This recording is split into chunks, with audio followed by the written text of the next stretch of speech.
I want to quickly talk about the death of Eurovision and award shows because we have a difference of opinion on this. So Eurovision is under fire right now because basically these like creators that don't sing, that never sing, enter Tommy Cash, are using it as like a hack stage to get TikTok virality. I actually like that macchiato song. Like, I was singing it for the rest of the day after you showed me the video. You don't actually remember, like, you know what I mean? Like, it used to be like where you would get real singers from. It was like falsettos and sopranos. I don't know. Like, no, it would be like you would hear a full tune and they'd become like global pop stars. It wouldn't be like a TikTok clip to like people to riff off of, because his whole strategy was brilliant. Like, the video was so entertaining.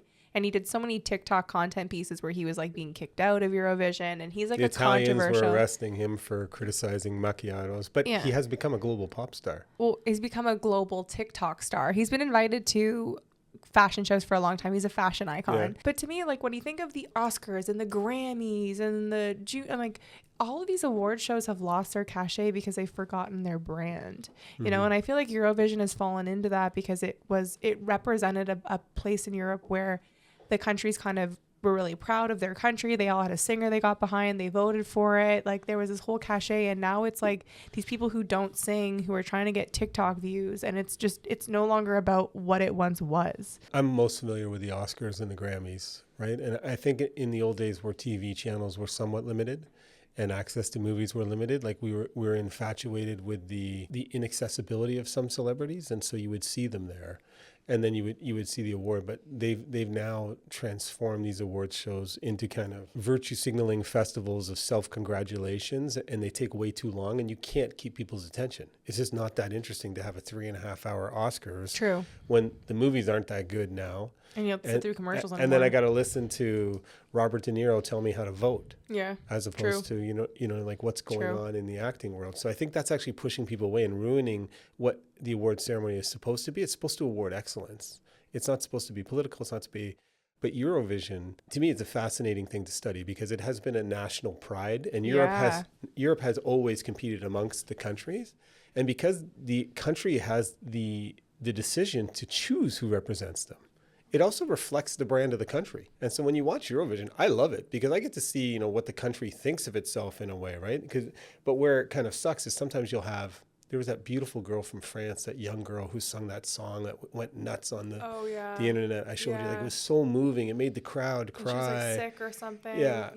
That was spectacular. But then they'll lose because of votes to somebody who's doing party tricks, you know what I mean? And being a little ridiculous. Like, so that's where it's kind of unfair. But I don't think it undermines it because it still shows the brand. Like, and winning it is based on votes in some ways, which, you know, the masses don't always vote for the best wine or the best steak, you know?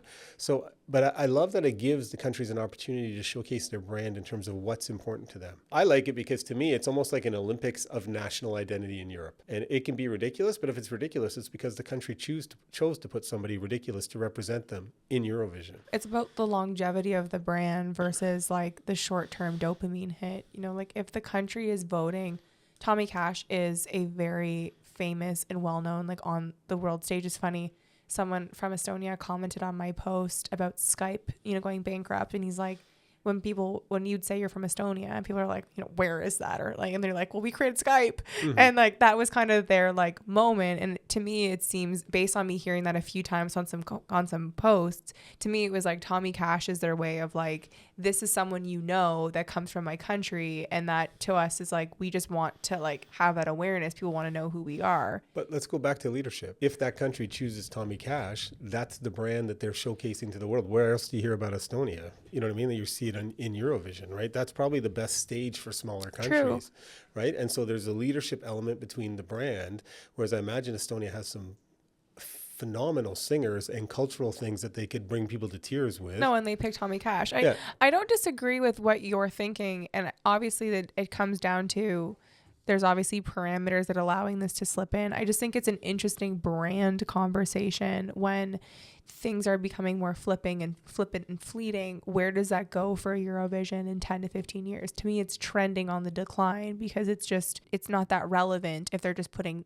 like, and being famous on TikTok isn't nothing. I'm not disparaging because you've got a lot of followers on TikTok. I think it's what what are you known for on TikTok? So if you're known for like disrupting fashion shows and you don't sing. Yeah, you get known for a few things. Yeah. You get known if you barf all over yourself at a wedding. You get known for yourself if you write a good book. Like you can get known That by wasn't doing a a bunch dig of at me. things. I haven't done that. I wasn't saying you did I know, that. it's No. like- it's Maybe kinda in like first class you like might low- have done it, but that's a different story. Story for another time, guys.